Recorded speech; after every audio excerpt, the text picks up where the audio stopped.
ketemu saya lagi di Arkais dengan narasumber kita, Dwi Cahyono. Ya, ini adalah kita berbicara dalam konteks program Arkais ini, kita berbicara tentang hal-hal ilmu pengetahuan kuno. Episode yang lalu kita berbicara tentang Bima. Iya, Ya, Bima. Bima dengan segala artefak simbolnya dan macam-macam. Nah, sampai pada ujung pembicaraan kita kemarin, ada satu hal yang perlu kita bicarakan sekarang. Iya. Kenapa sosok Bima ini dalam konteks pencitraannya itu kuat banget ya di masyarakat kita? Ya. Baik. Pertama, Bima memiliki perjalanan kehadiran yang panjang dalam sejarah Nusantara, paling tidak Jawa dan Bali. Ya.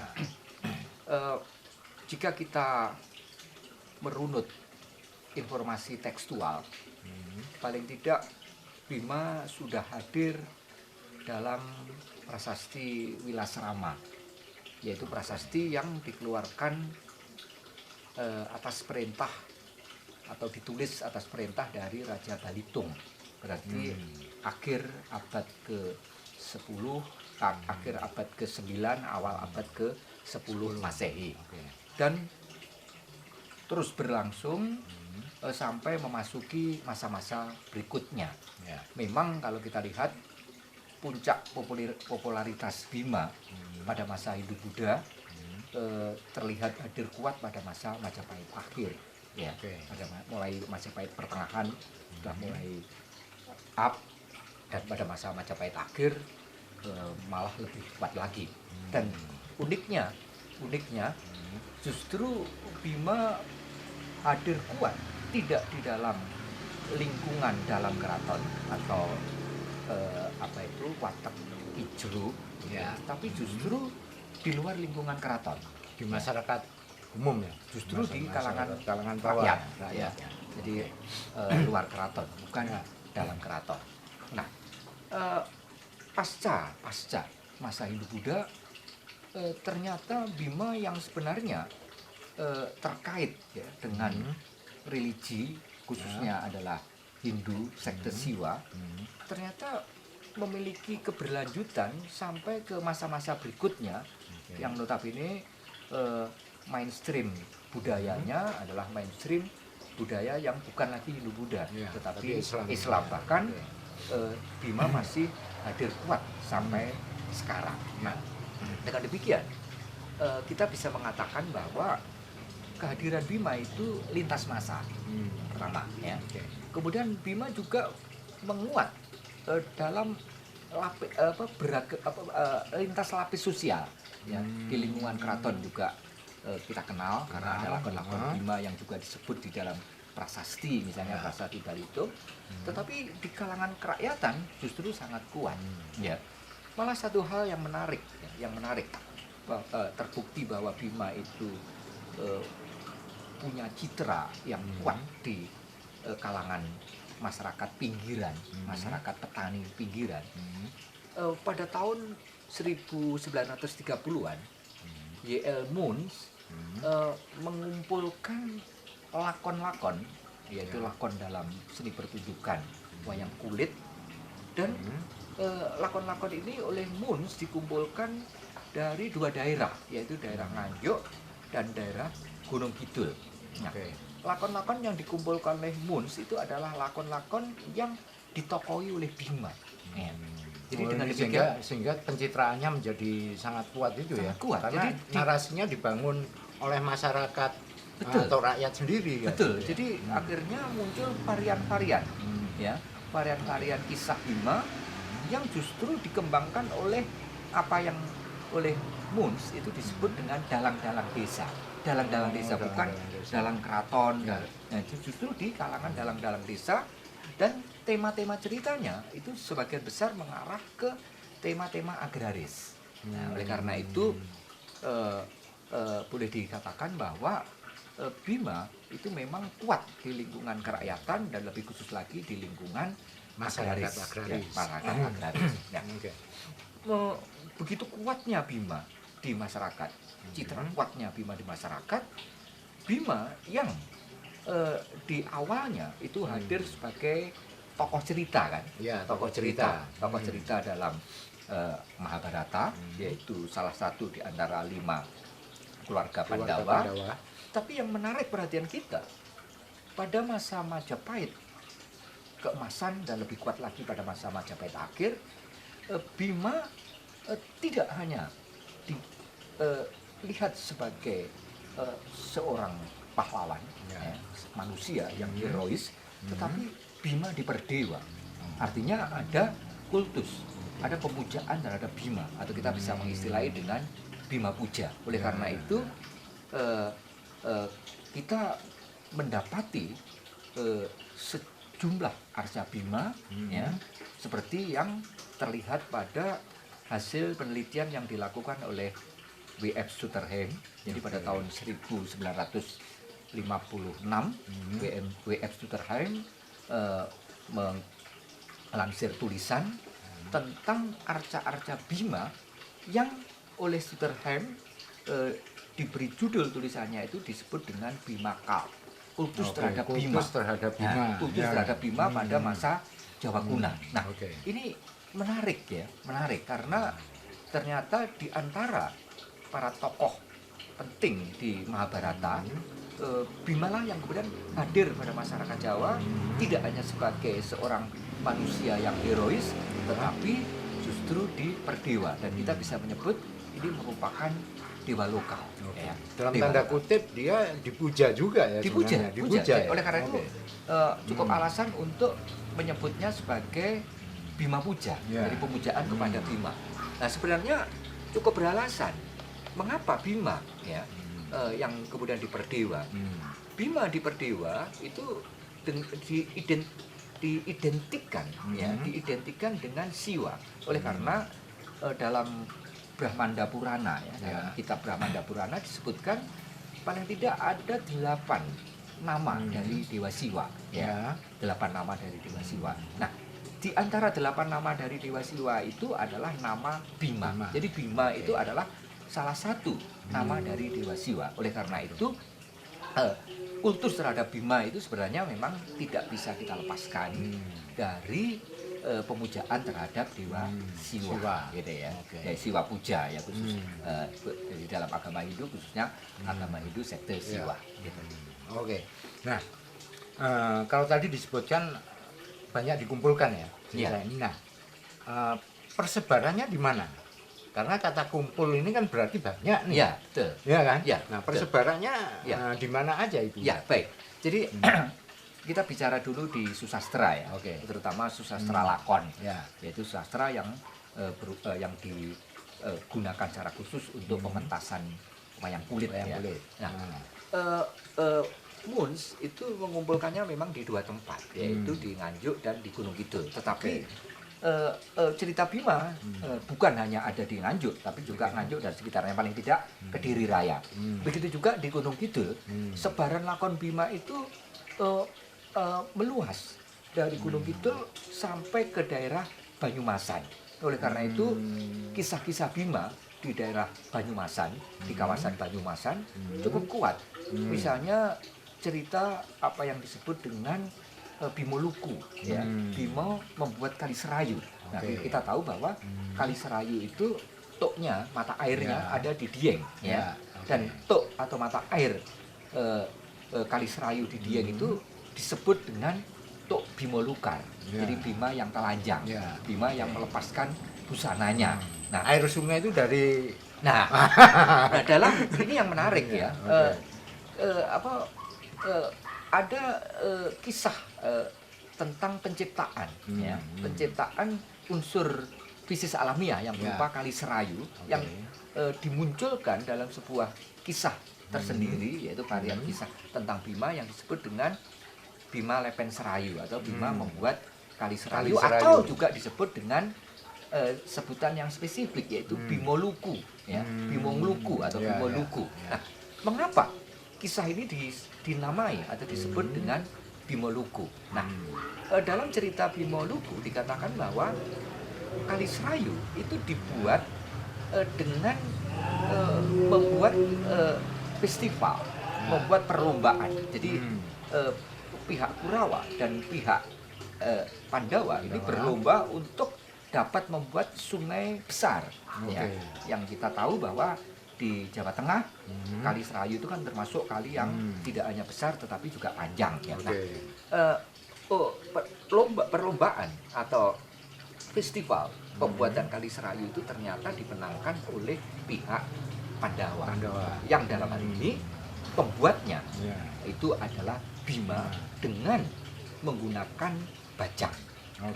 Yang dalam bahasa jadi Jawa, Bima membajak nih. Ya, membajaknya pakai ini. Kayak Ini bagaimana bajak sapi atau bajak gimana? ini. Bagaimana bajak bisa digunakan untuk membuat sungai gitu ya. Nah, dalam cerita Bima Luku ini dikatakan bahwa bajak yang digunakan ini ternyata adalah palusnya. Kemaluan Bima. Ya. Jadi kemaluan Bima itu dijadikan sebagai pisau bajaknya. Pisau bajaknya. Nah, yang menarik perhatian kita untuk bisa membajak tanah dengan menggunakan kemaluan, menggunakan palus, maka mesti palus itu kencang. Ya. Kalau tidak kencang, lembek, maka tidak bisa membuat palung. Karena itu untuk menguatkan palusnya, maka bidadari yang tercantik, bidadari yang tercantik di antara sekian bidadari itu ada bidadari yang paling cantik. Bidadari paling cantik itu adalah Supraba. Jadi Supraba ditempatkan di kemaluannya agar kemaluannya itu ereksi kuat gitu. Yang digunakan untuk bikin Kali Serayu, bikin sungai Serayu. Nah, ini surrealisme erotis. ya baik. Nah, ternyata apa keberhasilan Bima untuk membuat Kali Serayu ini, Sungai Serayu ini juga membuat iri dari pihak Kurawa. Nah, yang tampil dalam hal ini untuk menjadi pesaing Bima itu adalah Sangkuni, gitu ya. Yang kita tahu bahwa Sangkuni itu tidak sekekar Bima ya, dan sudah agak tua, gitu ya. Nah, Sangkuni juga tidak mau kalah juga membuat sungai di daerah Banyumasan. Tetapi apa yang terjadi? Sungai yang dibuat Sangkuni di Banyumasan itu, di daerah Banyumas itu adalah sungai kecil dan berkelok-kelok. Mengapa? Karena palusnya lembek. Ini beda dengan Bima, sehingga sungainya besar, relatif lempeng gitu ya. Karena palus Bima itu adalah palus yang kuat, apalagi dipicu dengan menghadirkan widadari Supraba itu. Nah, ini semua kisah pembuatan Kali Serayu itu tidak bisa dipisahkan dari kepentingan warga, terutama warga petani, untuk mendapatkan irigasi dari Sungai Serayu. Nah, inilah yang seperti saya katakan tadi bahwa di lingkungan petani, Bima itu memang sangat kuat, sehingga ada satu lakon khusus yang disebut dengan lakon Pendowo Tani atau lampahan Bima Madamel, yaitu ketika keluarga Pandawa itu membuka area hutan di area yang namanya Swelagiri gitu ya, untuk bertanam untuk bertanam. Nah, inilah yang kemudian muncul kisah yang disebut dengan kisah Bimo Tani atau lakon lampahan Bimo Madamel. Ini yang mengisahkan tentang bagaimana keluarga Pandawa itu berbudidaya tanaman gitu ya, berbudidaya tanaman. Oleh karena itu pada upacara-upacara bersih desa di lingkungan petani, khususnya di daerah Jawa Tengah ya, daerah Sukoharjo, Gunung Kidul dan sebagainya, ketika upacara bersih desa, salah satu lakon yang dipentaskan oleh dalang dalam pertunjukan wayang kulit pada hajatan bersih desa itu ada antara lain adalah Pendowo Tani atau Bimo lampahan Bimo Madamel, Bima membuat Kali Serayu, Bimo Luku, dan satu lagi sebenarnya ada kisah yang disebut-sebut terkait dengan pertanian, yaitu Bimo Tolak yang pada kesempatan pertama kemarin sudah kita bicarakan, yaitu upaya Bima untuk memberantas hama wereng gitu ya. Yang di dalam kisah itu sebutan hamanya tidak wereng, tapi Ya. iying-iying. Oh, Ya, oke. jadi iying-iying itu adalah hama sejenis wereng yang sebenarnya ini diciptakan oleh seorang kala yang namanya Kala Gumarang. Nah, Ya. Kala Gumarang ini adalah raja di antara para kala, para musuh para dewa yang tinggal di Nganjuk. Jadi Kala Gumarang itu tinggal di Nganjuk. Enggak Jadi, di India lagi ya. ya, ini enggak. Jadi konteksnya memang ini konteks Nusantara ya. Nusantara. Konteksnya konteks Ini Nusantara.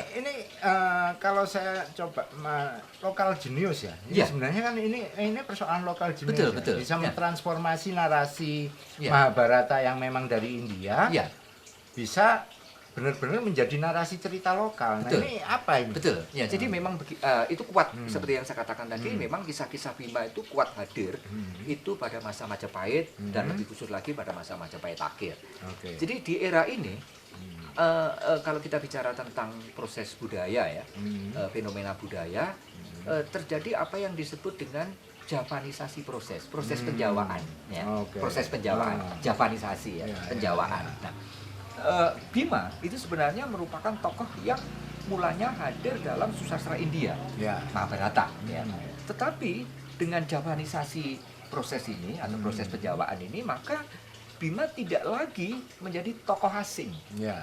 Bima dipribumikan, Iya. ya. Dibumikan, Bima dijawakan, ya, dijawakan. Nah, dipribumikan dalam arti Oke. dibumikan di Iya. bumi Jawa, Hmm. sehingga Bima terkait dengan Kali Serayu, ya, terkait dengan Nganjuk misalnya, Ya. karena Bima memberantas hama Hamanya iying-iying, hama iying-iying tadi ya. apa itu wereng Dan eh, penguasa di- Nganjuk. Wereng Nganjuk. Ya kan? Mengapa Nganjuk? Ah. Mengapa Nganjuk? Ini Ah. bukan tanpa alasan. Oke. Karena Nganjuk itu pada beberapa dekade yang lalu dikenal sebagai lumbung padinya Jawa Timur. Jawa Timur. Nah ini, Oh. itu memang sentra padi ya, Ya. sehingga dan yang menarik perhatian kita dalam cerita Bima Tulak, padi yang ditanam di Nganjuk itu adalah padi ketan gondel, ya. Oh. Jadi padi ketan. Padi ketan ya. Jadi jenis namanya. Ya. jenis padi ketan dan ini menarik perhatian kita kalau kita hubungkan dengan prasasti Hanjuk Ladang ya yang yang ditulis pada masa pemerintahan Sendok di mana dalam prasasti Hanjuk Ladang itu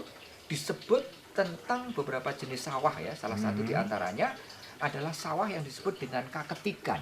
Nah, kata ketik ini kemungkinan berhubungan dengan apa yang sekarang, Ya, terutama di daerah menjadi Blitar, disebut ketan, dengan ya, kletik, kletik. wajik kletik yang Oke. dibuat dari bahan Ketan. padi ketan. Nah, oleh Ketan. karena itu salah satu padi yang dibudidayakan di Nganjuk itu adalah padi yang disebut dengan ketan gondel, ya, ketan gondel yang itu juga rentan terhadap hama padi ketan, yaitu Oke. iying-iying atau sejenis wereng. Wereng Nah, itu oleh karena tadi itu ya. kisah sebenarnya kisah tentang Bima Tulak misalnya ini sebenarnya adalah kisah lokal, Ya. ya, kisah yang memang berbasis di Fenomenanya lokal, ini ya. lokal, jadi Fenomenanya ini lokal. merupakan fenomena Oke. lokal, jadi lokal kenten ya, Ya, lokal ya. kenten, ada lokal kenten Banyumasan, Bima Kali Serayu misalnya, ada lokal Nganjuk, Bima Tulak dan seterusnya. Oke. Nah, kalau melihat sebaran tadi itu kan mulai dari susastra, Ya. arca sampai prasasti. Baik, nah, Ya.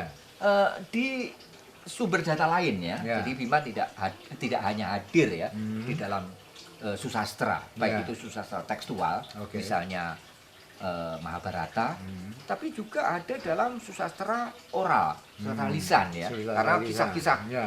semacam ini juga ada Jadi dalam berkembang, cerita-cerita ya. lisan gitu ya, jadi dari tekstual kemudian mentransformasi menjadi oral gitu ya, tapi juga hadir juga pada susastra lakon ya, lakon untuk pertunjukan, susastra pertunjukan ya, Ya. susastra untuk kepentingan pelakonan Ya.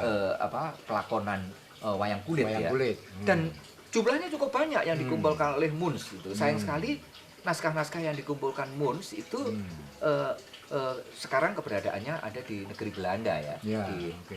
Leiden University ya. Dan tapi beruntung bahwa naskah-naskah yang dikumpulkan oleh Muns itu sempat diterbitkan pada tahun 1980-an oleh Pesho di dalam literatur of Java itu ya. Nah, sehingga kita bisa melihat dari literatur of Java itu kisah-kisah apa tentang Bima itu yang Hadir pada tahun 30-an dikumpulkan. Jadi Ya. Muns itu mengumpulkan kisah-kisah ini pada tahun 30-an. Tetapi penerbitannya di dalam bentuk literatur, dalam bentuk buku itu baru pada tahun 80-an oleh Pesho. Nah, ini yang memberikan petunjuk kepada kita bahwa Bima itu lakon Bima itu yang semula basisnya itu pada Mahabharata, kemudian mengalami pelokalan, ya, mengalami pelokalan dengan munculnya varian-varian kisah, Kisah itu, dan varian-varian kisah itu justru hadir kuat itu di luar keraton, di lingkungan petani, gitu. Nah, ini dalam bidang susastra. Nah, ada upaya lain yang tadi juga saya sebut, yaitu melacak jejak Bima, tapi dari sumber data yang lain, yaitu dalam hal ini adalah sumber data Arca. Nah, yang boleh dikatakan berjasa untuk melakukan lacakan terhadap arca-arca Bima yang tersebar di berbagai daerah khususnya di Jawa, itu adalah W.F. Sutherland pada tahun 1956, ya, yang kemudian ditulis dalam artikelnya yaitu Bima Cult, pada masa Jawa kuno. Nah, yang menarik perhatian kita kalau kita meniti jejak-jejak sebaran arca Bima yang ada di Nusantara, arca-arca Bima ini memang banyak hadir itu di luar keraton, bahkan tidak hanya di lingkungan persawahan, ya, di lingkungan persawahan, tetapi juga di lereng-lereng gunung, ya, bahkan gunung berapi. Oleh karena itu Bima tidak hanya memiliki fungsi yang terkait dengan kesuburan. Oleh karena itu pemujaan terhadap Bima itu tidak bisa kita lepaskan dari Bima fertility cult, kultus terhadap fertilitas, terhadap kesuburan. Nah, ini satu. Tapi Bima itu juga dipuja dalam kaitan dengan magi penolak, ya. Magi penolak, penolak bala. Termasuk bala yang ditolak itu adalah bala yang berkenaan dengan hama. Tapi bukan hanya itu, tapi juga bala yang berkaitan dengan peristiwa fisis alamiah, yaitu bencana, khususnya bencana gunung api. Oleh karena itu kita mendapati sejumlah arca Bima yang ditempatkan pada lereng-lereng gunung api. Misalnya arca Bima yang ditempatkan di situs Arcopodo di lereng atas dari Semeru. Ya. Kemudian kita mendapati juga arca Bima di Tiris, di dekat di dekat Candi Kedaton. Itu terutama ini untuk kepentingan magi penolak terhadap peristiwa vulkanik dari Gunung Argopuro. Nah, ada satu lagi yang bisa kita sebut juga dalam kaitan dengan Bima sebagai penolak bencana, terutama bencana vulkanik, itu adalah penemuan arca Bima di situs Gambar Wetan di Blitar. Karena arca Bima itu ditemukan di lereng Gunung Kamput atau Gunung Kelut, ya. Sekarang disebut Gunung Kelut, dulu disebut Gunung Kamput, dan berada pada tepian Sungai Lahar yang disebut dengan Kali Bladak di daerah Blitar. Ini merupakan kali lahar dari Gunung Kelut. Nah, ini semua menjadi petunjuk kepada kita bahwa Bima dipuja juga untuk mendapatkan keselamatan, yaitu terhindar dari bencana, termasuk bencana vulkanik. Inilah yang memperlihatkan kepada kita bahwa Bima mempunyai posisi yang penting, ya, di masyarakat, bukan hanya berkaitan dengan kepentingan agraris, tapi juga kepentingan-kepentingan yang lain, termasuk kepentingan untuk alam, ya, penyeimbang alam, gitu, ya, menyirnakan hama, kemudian menghindarkan dari bencana alam, terutama bencana vulkanik dan sebagainya. Dari uraian tadi ini menarik, ya kan? Ternyata transformasi narasi Bima yang dikembangkan secara lokal ini itu tidak hanya berbicara tentang pesona fisik, tetapi juga justru mengarah kepada spiritualitas sebenarnya. Betul. Nah, ceritanya bisa berlanjut nggak ini? Kenapa kok dia bisa masuk sampai pada konteks pemujaan spiritualitas terhadap Bima? Jadi memang tidak dipungkiri, ya, bahwa salah satu pesona, ya, kalau kita bicara pesona Bima itu adalah keperkasaannya. Nah, itu tergambar jelas, tergambar kuat itu di fisiknya. Bima tampil kekar, juga tinggi besar. Oleh karena itu kalau kita lihat keluarga Pandawa ya. Ya. Keluarga Pandawa itu kan para kesatria ya. Tentu ukuran tubuhnya itu ukuran-ukuran kesatria ya, Arya ya. Ya. Tapi di antara para kesatria itu yang paling Menonjol besar paling ya, besar ya. yang tinggi besar dan kekar itu adalah Bima. Oleh karena itu di lingkungan keluarganya sendiri, di lingkungan Pandawa 5 itu Bima disebut-sebut sebagai penegak. Ya. Dia Bimalah yang menjadi penegak keluarga. Tapi kemudian juga akhirnya menjadi penegak dari negara ya. Nah, jadi pilarnya negara itu ada di Bima, itu di fisiknya. Nah, bukan hanya kekar di badannya, bukan hanya kekar di badannya, tetapi juga kekekaran, keperkasaan itu digambarkan juga pada palusnya. Ya. Jadi kisah tentang Bimoluku ini Ya, jelas Bimoluku, menggambarkan ya. tentang bagaimana kekekaran Palus Bima. Bahkan yang menarik perhatian kita, vitalitas Bima, ya terutama di palusnya itu sampai ya dalam satu kisah varian kisah tentang Bima, yaitu Bima Kacip. Yang dimaksud kacip itu adalah gunting kuno, Mas. Jadi dulu itu ada gunting kuno, jadi pemotong kacip itu Sebutan semacam gunting itu kacip ya? Kacip, Kacip. yang Ya, biasanya oke. berbentuk seperti kuda gitu ya. Ya. Jadi ujungnya itu berkepala kuda itu. Ini digunakan sebagai pemotong. Bahkan dulu kalau dukun calak, dukun sunat, itu menggunakan kacip. Gitu. Oh, Nah, oke. ada satu kisah yang menarik dalam kaitan dengan Palus Bima itu adalah Bimo Kacip. Ya. Bimo Kacip itu mengisahkan tentang bagaimana Palus Bima itu pada akhirnya tidak hanya tidak hanya digunakan untuk hal-hal yang yang bermanfaat ya, yang bernilai positif, tapi Ya. juga namanya manusia ya, Ya. itu kadang-kadang juga tergelincir juga untuk pemanfaatan yang kurang Negatif itu. positif ya, Oh, negatif oke. gitu. Nah, Jadi jimat atau apa gitu ya? ya, Ah. dalam kisah ini malah bukan hanya begitu ya. Oke. Jadi keperkasaan Bima, termasuk keperkasaan Palus Bima ini sampai-sampai menggoda Dewi Uma yang merupakan istri dari Dewa Siwa, Oke. itu untuk ingin mencicipi keperkasaan Palus Bima. Oh, gitu, Nah, gitu. nah, jadi justru yang menggoda itu adalah Uma dulu, Umanya gitu. Bukan duluan, Bima ya, yang bukan menggoda Bima.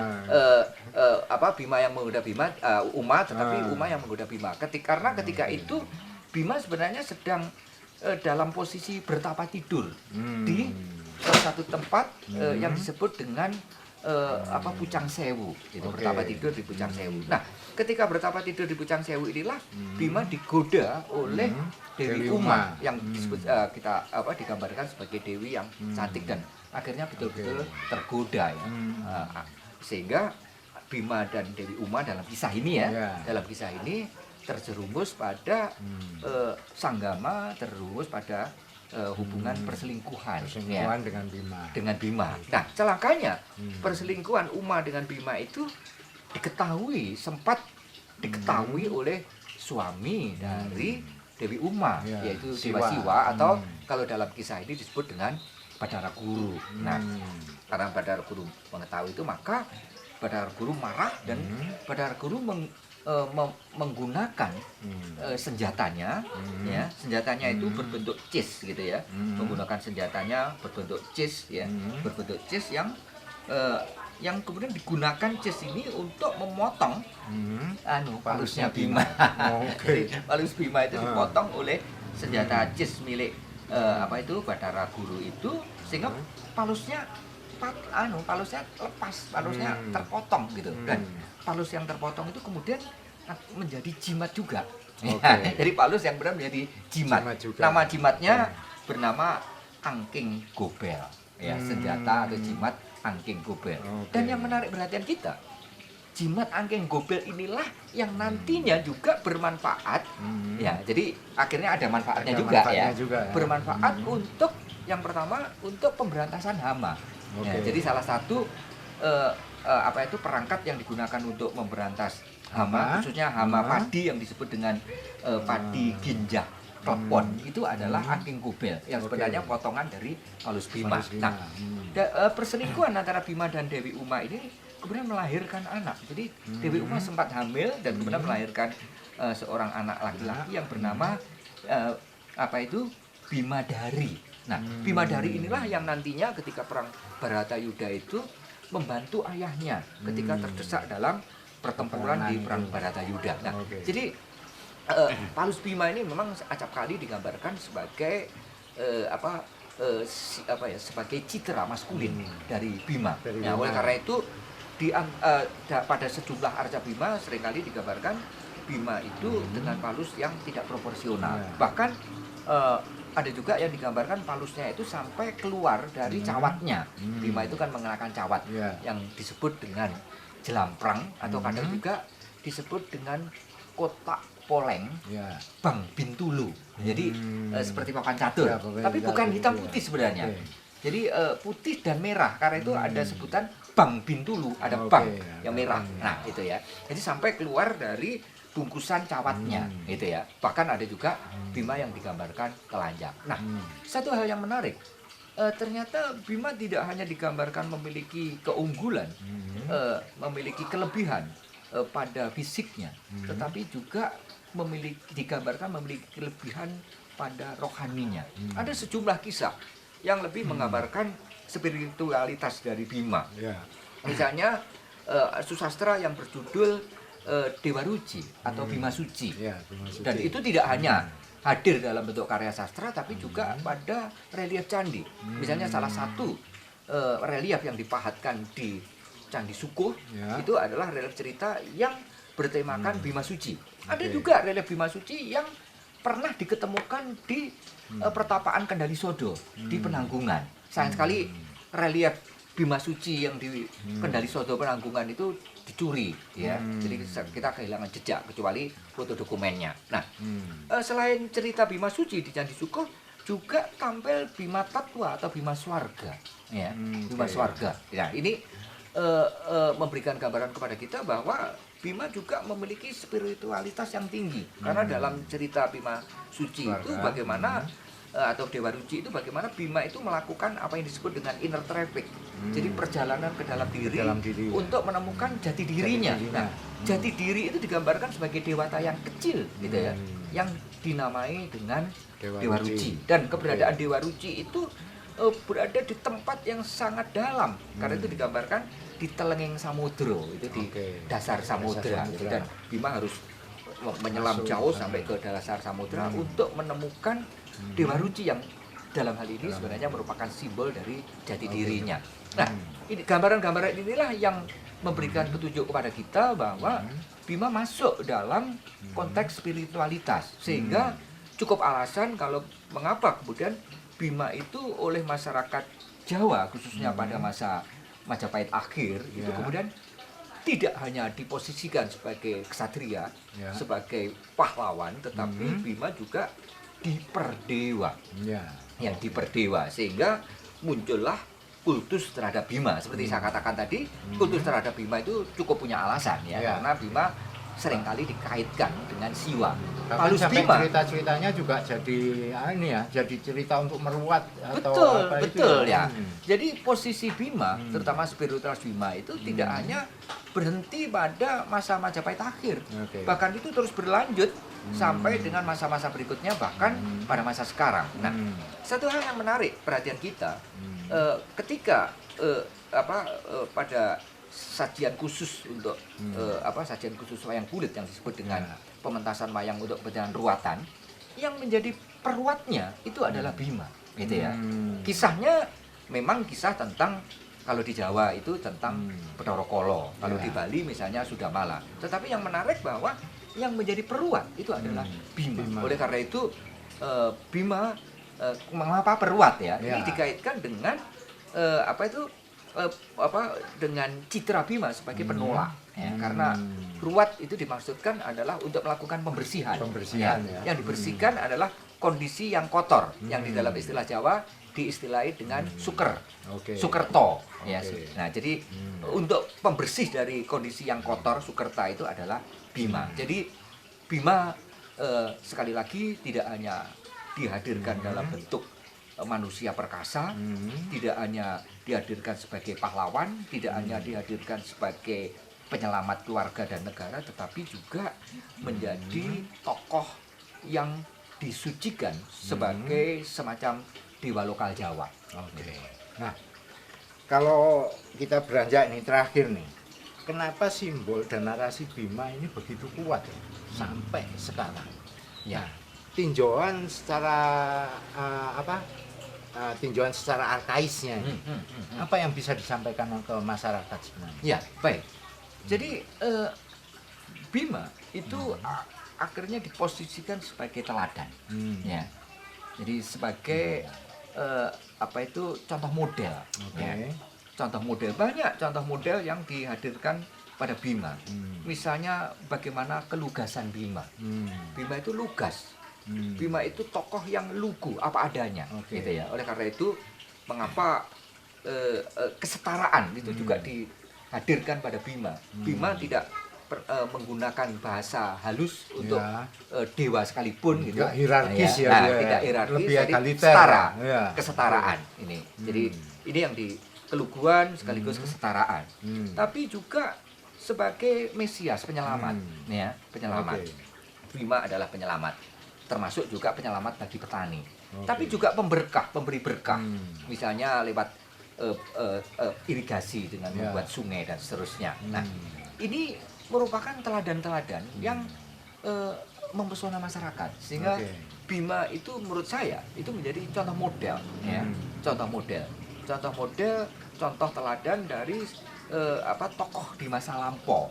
Tetapi yang menarik bahwa Bima tidak hanya menjadi contoh model di zamannya, Ya. yaitu di masa Hindu Buddha, ya. Ya. Tapi Bima mampu menembus lintas waktu, ya, menembus kurun waktu Sampai yang panjang zaman sampai sekarang, sekarang. sehingga Bima tetap menjadi tokoh teladan, Ya. gitu ya, tokoh teladan. Oleh karena itu di sejumlah tempat, ya, di sejumlah tempat Bima masih ada real, ya, termasuk secara visual.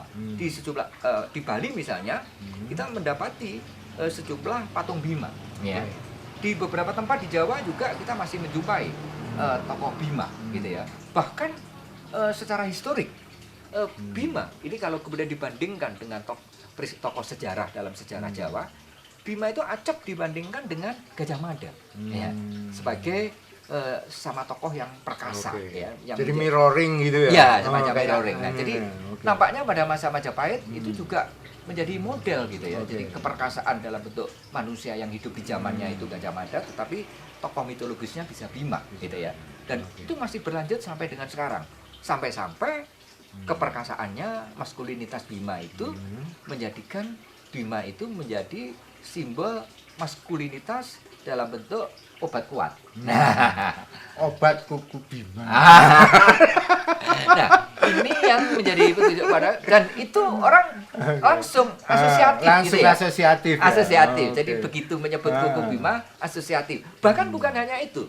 Bagaimana posisi kuku itu dipegang Iya. pada jari-jarinya itu Iya. juga akhirnya Asosiatif juga, ya? asosiatif Ah, oke. dihubungkan dengan koitus, ya. Koitus, Nah, ini ya. jadi memang Bima mengapa koitus, karena Bima itu adalah simbol kesuburan. Ya, Nah, oke. koitus itu juga memiliki makna yang sama, yaitu Ya.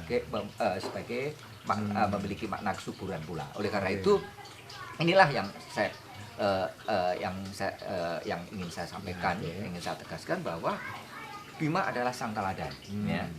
Dan lebih khusus lagi Bima hadir kuat di lingkungan petani, sehingga tidak berlebihan kalau dikatakan Bima adalah sahabat petani. Oke. Pada masa lampau, pada masa Hindu Buddha, dan pada masa-masa berikutnya sampai dengan sekarang, Bima memiliki citra, Ya. ya, memiliki citra yang melekat di hati Hati masyarakat masyarakat. Nusantara, Oke. khususnya masyarakat Jawa dan Bali. Oke. Oke. Begitu kira-kira dialog arkais kita mengupas siapa Bima dan citra Bima, sekaligus simbol-simbol yang termanifestasi ya Iya. di masyarakat, bahwa tokoh Bima tidak hanya dilihat secara maskulinitas, Iya, tapi secara tidak hanya secara fisik, fisik, tapi Tapi juga spiritualitas. spiritualitas. Sampai ketemu di arkais berikutnya. Diteng kakangku. Katut anakku. Dalange omong apa iku? takon dalang ngomong apa? Aku iki nglakokno wayang Bima. Bima ngono aku. Iki ya wayang Bima. Wayang Bima kok cilik ngono. Iki ngono minangka tandha katresnanku marang pawongan kaya awakmu. Ya Bratasena ya Bimasena.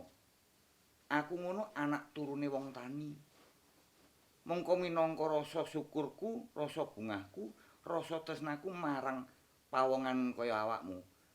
Tak gawe teko mendong. Aja dadi gelo atimu sebab iki ngono bakale sing nerusno lakon-lakon sing durung tau diceritakno karo dalang liyane.